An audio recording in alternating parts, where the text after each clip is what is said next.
So, Papa was saying that there was a civil war during Jordan. I was curious, how did you come back from the civil war? Well, in Jordan, the Civil War was around 1970, 71, and I was living there. I was in just getting ready to start the sixth grade.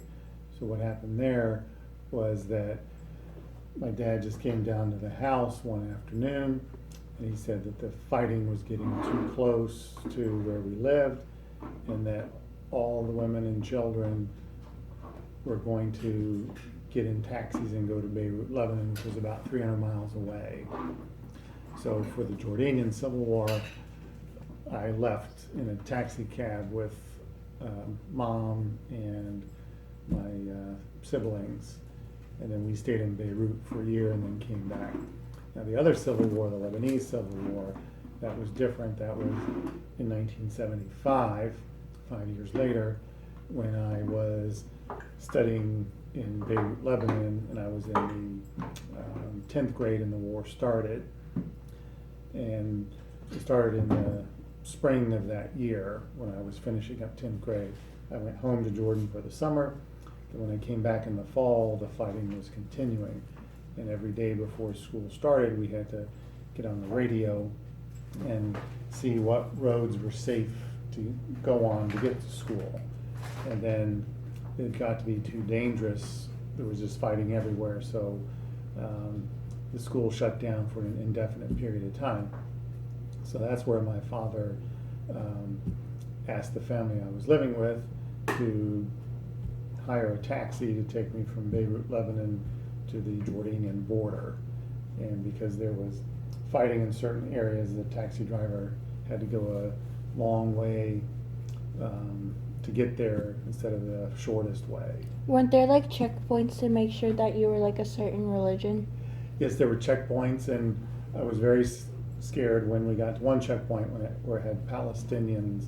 They were Palestinian fighters at the checkpoint, and they asked to see my passport. I had an American passport, and I was very glad when they waved us on, because they could have just said, "You're an American, we're going to take you hostage."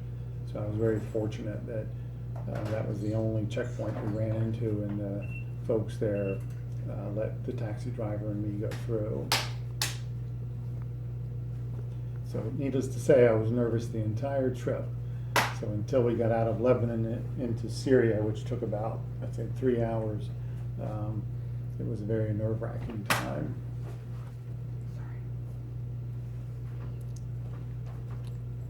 What was what was it like not living with Papa and Nana and living with a different family? Um, it wasn't anything you really thought about, because I'd had an older brother and an older sister who had done that.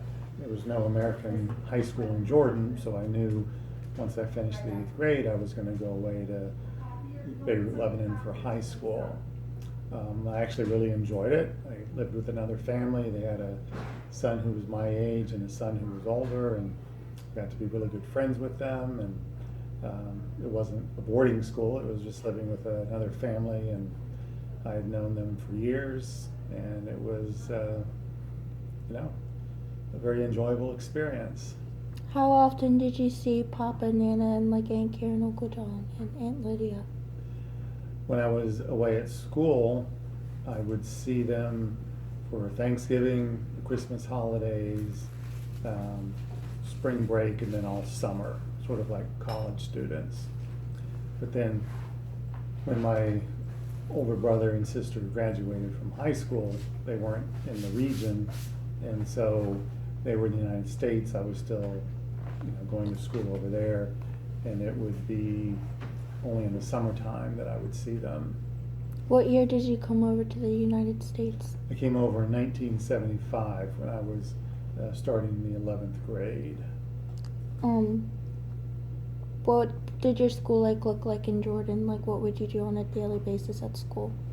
It was a very small school. It was about 50 miles away from where we lived. We had a driver who would take us in, and there were about anywhere from 5 to 8 students in my class. I went to that school for the 4th and 5th grades, and then went to Lebanon for the 6th grade. And in the whole school, there were under 100 students from 1st grade through 8th grade. So needless to say, you got to know your classmates very well because there weren't many of them. Now today it's a much bigger school. There are a couple hundred students, and it's grown a lot. But back then it was small. It was just one building. We had maybe like 10 classrooms, and it really wasn't that big. So I know that the main language is Arabic. Did you know English when you were in Jordan, or did you learn English when you came to America? No, your Papa and Nana, would speak English at home, and that was the main language. I studied Arabic at school. I learned Arabic from my friends that I played with, but English was the primary language. So I learned that growing up. Would you want to go back to Jordan today? Yes, I would. It's a very different place. It's very modernized compared to when I was last there. When I was last in Jordan, it was 1989. They were starting to have some of the more modern things like microwaves and satellite TV, but it still was way behind the United States. But today, they have all the modern amenities. It'd be very much like, as far as technology is concerned, being here in the U.S. But what makes Jordan different from the United States is the people. And the Jordanians are just some of the most hospitable people and some of the most wonderful people you'll ever meet.